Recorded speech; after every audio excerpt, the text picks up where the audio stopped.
High happy women's day to all of you my beautiful ladies. आजचा हा video ना तुम्ही खरंच पूर्ण नक्की बघा। लाईक नाही केला तरी चालेल, नो प्रॉब्लेम।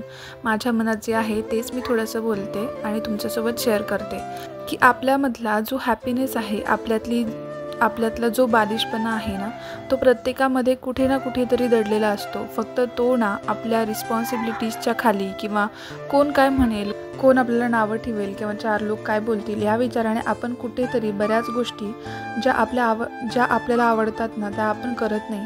आपण आपल्याला साईडला ठेवतो आणि बाकीच्या गोष्टींना प्रायोरिटी देतो की बाबा काम करायचे, स्वयंपाक करायचा आहे, सगळ्यांच्या हेल्थसाठी करतो, बट सेल्फ हेल्थकडे लक्ष देत नाही, त्याच्याकडे मात्र आपण दुर्लक्ष करतो। तर चला या वुमन्स डेला आपण सेल्फ प्रॉमिस घेऊया की मी या पुढच्या येणाऱ्या वुमन्स डेला स्वतःमध्ये इम्प्रूव्हमेंट करणार आहे, स्वतःच्या डाएटकडे व्यवस्थित लक्ष देणार आहे, डाएट व्यवस्थित फॉलो करणार आहे आणि आपल्या हेल्थकडे लक्ष देणार आहे। कारण कोणालाही आपली काही पडलेली नसते। आपण पूर्ण दिवसभर काम करतो, मुलांसाठी वेळ काढतो, घरातल्या बाकीच्या व्यक्तीसाठी वेळ काढतो, प्रत्येक कामाला आपली वेळ ठरलेली असते, प्रत्येक कामासाठी आपण वेळ देतो। इवन घर साफ राहावं म्हणून आपण क्लिनिंग रूटीनसुद्धा आपण फॉलो करतो। मग एवढ्या सगळ्या गोष्टींना जर आपण वेळच्या वेळी वेळ देतो तर आपण स्वतःसाठी सुद्धा एक वेळ दिला पाहिजे। रोजच्या कामासाठी आपण जेवढा वेळ काढतो तेवढाच वेळ आपण ठराविक वेळ आपल्या स्वतःसाठी, स्वतःच्या डाएटसाठी, स्वतःच्या सेल्फ केअरसाठी दिला पाहिजे।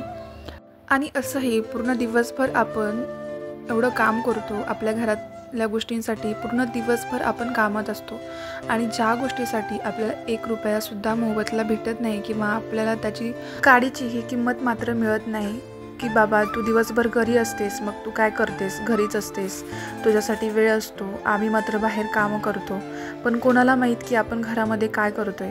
तर ह्या सगळ्या गोष्टींना सगळ्यांना एक्सप्लेन करण्यापेक्षा आपण काय करतोय हे आपण सगळ्यांना आपल्या स्वतःला माहीत असतं। तर त्यामुळे वाईट न वाटून घेता आपल्याला जे आवडतं ना ते आपण केलं पाहिजे। आपण का त्या गोष्टीचा विचार करायचा किंवा आपण त्या गोष्टीकडे लक्ष देऊन आपल्याला का आपलं मन मारत राहायचं। तर त्यामुळे आपण आपल्याकडे सुद्धा थोडं लक्ष दिलं ना की आपल्याला सुद्धा छान वाटतं, आपल्यामध्ये सुद्धा पॉझिटिव्ह वाईब्स येतात, छान एनर्जी येते।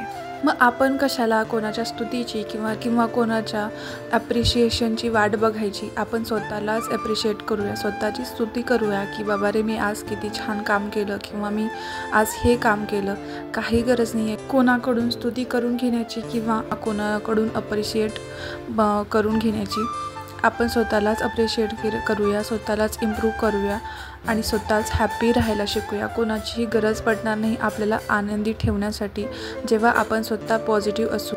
स्वतःला एवढं बिझी करून घ्या ना की आपल्या कामाचा जो रिझल्ट आहे त्या रिझल्टमधून कोणी आपल्याला अप्रिशिएट जरी नाही केलं किंवा आपली कोणी तारीफ जरी नाही केली ना तरी आपण कोणाकडून आशा नाही ठेवायची की मी एवढं काम केलं आहे आणि माझी थोडी तरी तारीफ करा म्हणून। काहीही गरज नाही आहे। आणि हे जे छोटे छोटे बदल आहेत ना जे आपण आपल्यामध्ये करून घेतलेच, काही काळानंतर हे जे छोटे छोटे बदल आपल्यामध्ये खूप मोठी इम्प्रूव्हमेंट घडवून आणतात।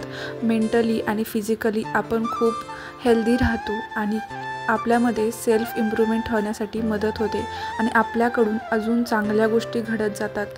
तू तर घरामध्येच असतेस, दिवसभर काय काम करतेस, घरातच असतेस, हे विचारणारे भरपूर लोक असतात, पण आपण का त्यांच्या या प्रश्नाची उत्तरं देऊन त्यांना एक्सप्लेन करत बसायची काही गरज नाही आहे। आपल्याला माहिती आहे आपण घरामध्ये काय काम करतो आणि या छोट्या छोट्या गोष्टी सांगत बसण्याची त्यांना काही गरज नाही आहे की मी घरामध्ये किती आणि काय कामं करते, मी सकाळपासून काय कामं केलेत, किती कामं केलेत।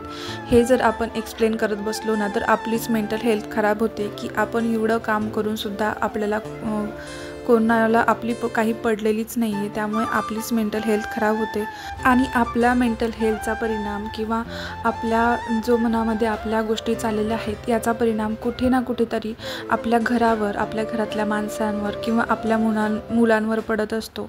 आपली जी चिडचिड असते याचा इम्पॅक्ट हा दुसऱ्यावर सुद्धा पडतो आणि त्यांचीसुद्धा चिडचिड होते। तर असं होऊ नये म्हणून स्वतःला एवढं बिझी करून घ्या।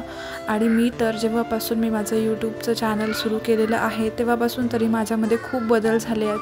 म्हणजे जो चिडचिडपणा आहे तो कमी झाला आणि जो माझा टाईम आहे तो कुठे जातो दिवसभर मलासुद्धा कळत नाही. आपण जेव्हा बिझी असतो ना, आपल्याला कोणत्याच गोष्टीचं भान राहत नाही. तर आजच्या व्हिडिओमध्ये ना मला तुमच्यासोबत एवढंच शेअर करायचं होतं. तर once again happy women's day. Bye.